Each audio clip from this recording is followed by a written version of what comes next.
Assalamualaikum warahmatullahi wabarakatuh. Halo teman-teman, perkenalkan nama saya Agni Kaila Maza Putri. Saya Lara Mustika. Di video kali ini, kita bahas tahap terakhir dalam respirasi aerob, yaitu rantai transport elektron dan kemiosmosis. Sebetulnya, sebagian besar ATP itu dihasilkan pada tahap ini. Jadi, transport elektron dan kemiosmosis merupakan proses produksi ATP dari NADH dan FADH2 yang dihasilkan dalam proses glikosis, dekarboksilasi oksidatif, dan siklus Krebs.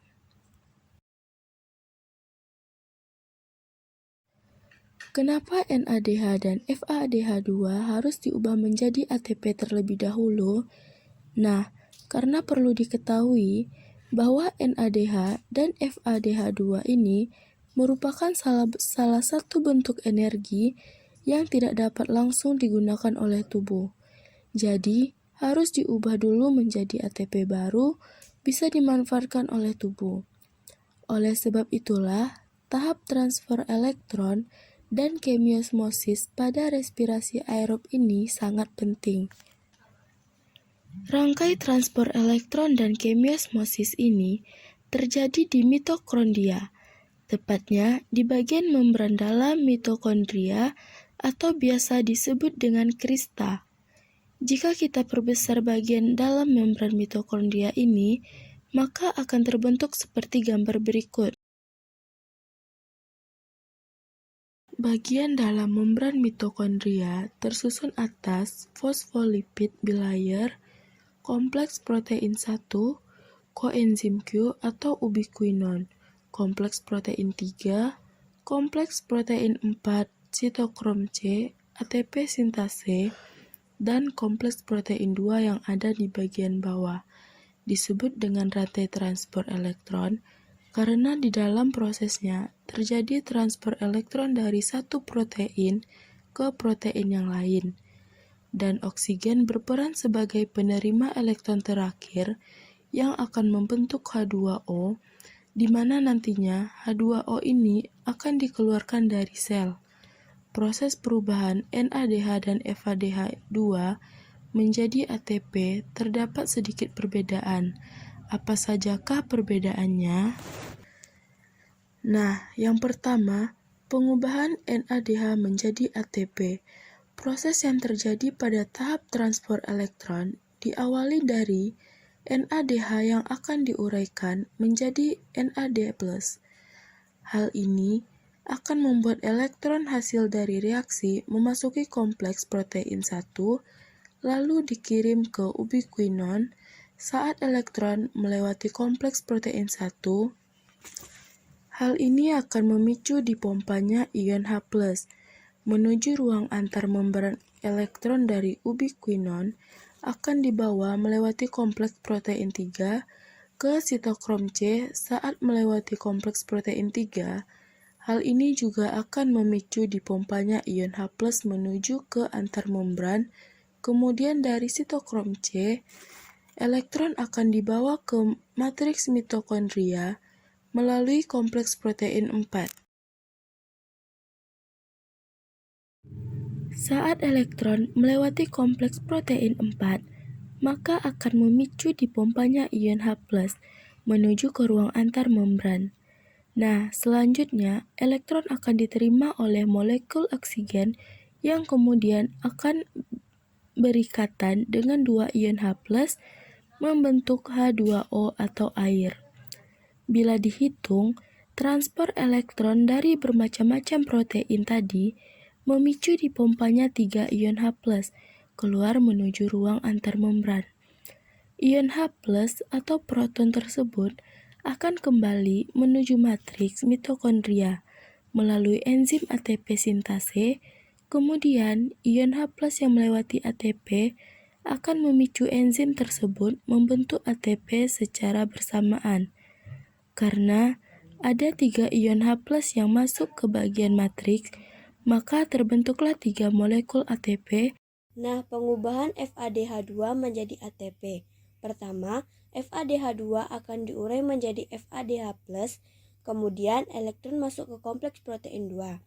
Nah, transfer elektron pada kompleks protein 2 ini tidak memicu dipompanya ion H+, keluar menuju ruang antar membran. Setelah dari kompleks protein 2 elektron akan ditangkap oleh ubiquinon. Nah, setelah dari ubiquinon, elektron akan dibawa melewati kompleks protein 3 menuju ke sitokrom C. Saat melewati kompleks protein 3 akan dikeluarkan satu ion hidrogen. Berikutnya, elektron dari sitokrom C akan dibawa ke matris mitokondria melalui kompleks protein 4. Pada saat melewati kompleks protein 4, akan dikeluarkan kembali satu ion H+. Selanjutnya, elektron akan diterima oleh molekul oksigen yang berikatan dengan dua ion H+, membentuk H2O atau air. Sama seperti tadi, setiap ion H+ yang terbentuk akan masuk ke ATP sintase. Untuk membentuk ATP, jumlah ion H+ yang dikeluarkan berjumlah 2, sehingga perubahan setiap ion FADH2 akan menghasilkan 2 ATP.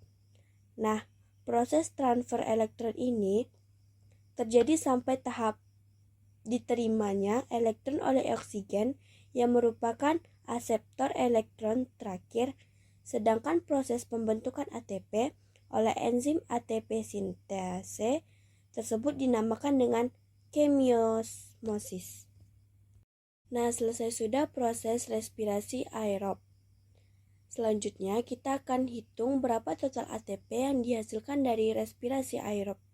Nah, mari kita ingat kembali pada proses glikolisis dihasilkan 2 ATP dan 2 NADH.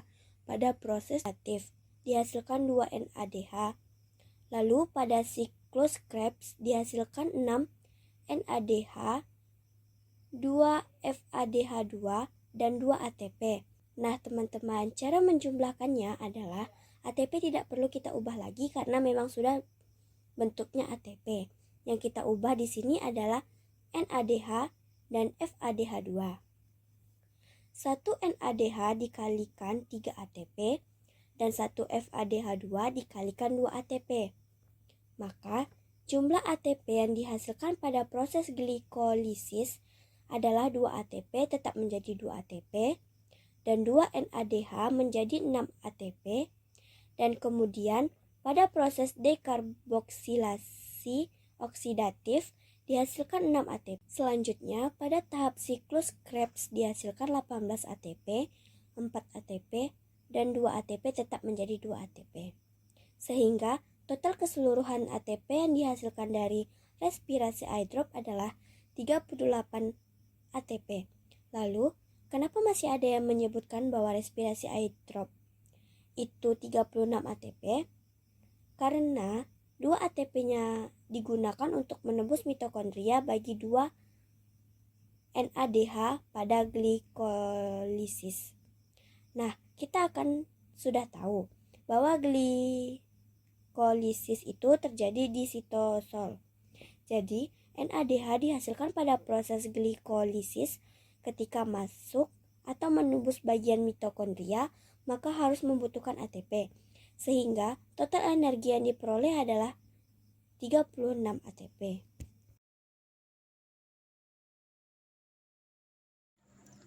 Sekian video dari kami. Assalamualaikum warahmatullahi wabarakatuh.